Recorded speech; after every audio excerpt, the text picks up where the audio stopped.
Welcome to The Explainer. Today we're talking about the $1 million dream. And honestly, why it kind of feels dead. For like a century, hitting millionaire status was the absolute ultimate finish line, right?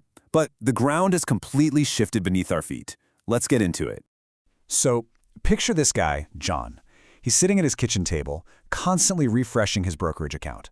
After literally 30 years of grinding, saving every single penny, the number on his screen finally, and I mean finally, ticks over to exactly $1 million. It's a massive milestone, but right at that moment, his wife walks in and just casually asks, "Hey, did you remember to take the chicken out of the freezer?" I mean, talk about an anticlimax. We were all sold this very specific, glamorous image of the finish line. Private islands, luxury yachts, slamming a black car down on a marble table. But for John, and honestly for most hardworking people today, the big milestone feels exactly like a random Tuesday. There's no champagne popping, no confetti, it's just two people in their 50s standing over a standard laminate countertop figuring out dinner. Which begs the question, if John is officially a millionaire, why doesn't anything about his life actually feel the way that word is supposed to feel? Well, to understand that, we have to look at the silent math of inflation. It's this unseen tax just eating away at our cultural milestones. To put it into perspective, to buy what $1 million bought back in 1980, you'd only need about $246,000 of those $1980. Even if we just rewind to the year 2000, today's million only buys what $500,000 did back then. The finish line didn't move, but the size of the prize, it shrank dramatically. Actually, scratch that. Society totally moved the trophy altogether. The word millionaire stuck around in our vocabulary, sure, but human psychology and our economic reality are a whole different ballgame now. That's exactly why, when surveyed today, most Americans say you actually need $2.3 million to be considered truly wealthy. 1 million isn't the magic number anymore, it's honestly just a stepping stone on a much longer track. And this gap between what we expect and reality, it gets even wilder when we look at the actual mechanics of retirement. You've probably heard of the 4% rule, right? It's the gold standard financial strategy, so you don't run out of money over a typical 30-year retirement. The whole idea is that you can safely pull out just 4% of your total portfolio every year to live on. But here is the brutal truth of that math. 4% of $1 million is only $40,000 a year. That's it. You chase this massive 7-figure mountain for 3 decades, and what does it throw off? An income that's basically the exact same as an unremarkable entry-level salary. Kind of completely wrecks that whole millionaire lifestyle fantasy, doesn't it? So you spent your whole adult life grinding for this number, dreaming of private jets and infinite spending. But your reality? Living on $40,000 a year means you've still got some very sharp edges on your budget. You are absolutely still opening your bank app to double-check your balance before swiping for groceries. It means you might actually have to skip flying out to see the grandkids because, well, commercial flights just got a bit too expensive that month. Now, what's really fascinating, and maybe a little terrifying, is how much of that wealth isn't even yours to spend on the fun stuff. You're drawing an income of $40K a year, right?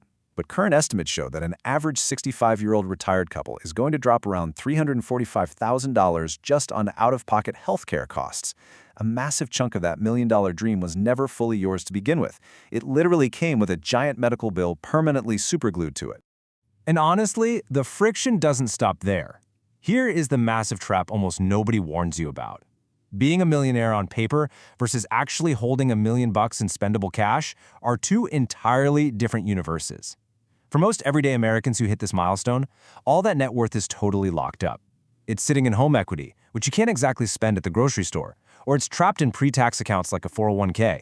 Try to pull that cash out before you hit 59.5, and you get slapped with these explosive penalties that take a machete to your life savings.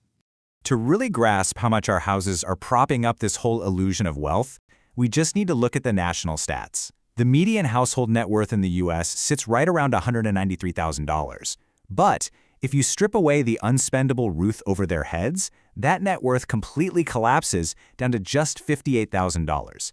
It is a powerful reminder of how paper wealth rarely translates to actual usable cash in your pocket. Okay, but let's say you play by the rules. You wait until proper retirement age to dodge those nasty penalties. Well, you've still got a silent business partner who's been waiting in the shadows this entire time. Because that money is mostly pre-tax, the government steps in right as you start withdrawing, taxing it as ordinary income. Just like that, your $1,000,000 balance gets instantly slashed to roughly $700,000 in real spendable cash. You're down 300 grand before you even book a single vacation.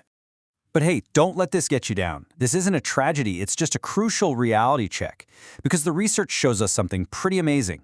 The real millionaires out there usually aren't flashy crypto bros or hedge fund managers. Statistically, they're high school chemistry teachers, accountants, middle-level engineers. They're driving sensible 10-year-old sedans and throwing money into incredibly boring index funds. Meanwhile, the fake rich, the guy next door with the brand new luxury SUV and the massive boat, they're usually drowning in massive debt. Just one bad month at work away from total financial collapse. The people who look rich and the people who actually are rich are almost never the same people. Building that kind of genuine wealth, it takes 3 decades of unsexy, relentless discipline. The legendary investor Charlie Munger used to say that the first $100,000 is just an absolute nightmare.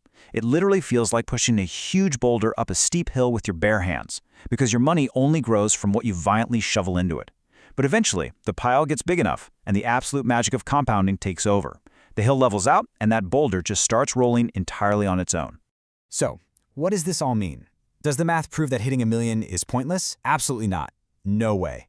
Think back to John and his wife from the very beginning. They've got a paid-off house, a steady income for life, and most importantly, they are never ever gonna lie awake at 3 a.m. doing terrifying survival math just to keep their lights on. The mistake was never aiming for the million. The mistake was what society told us it would feel like.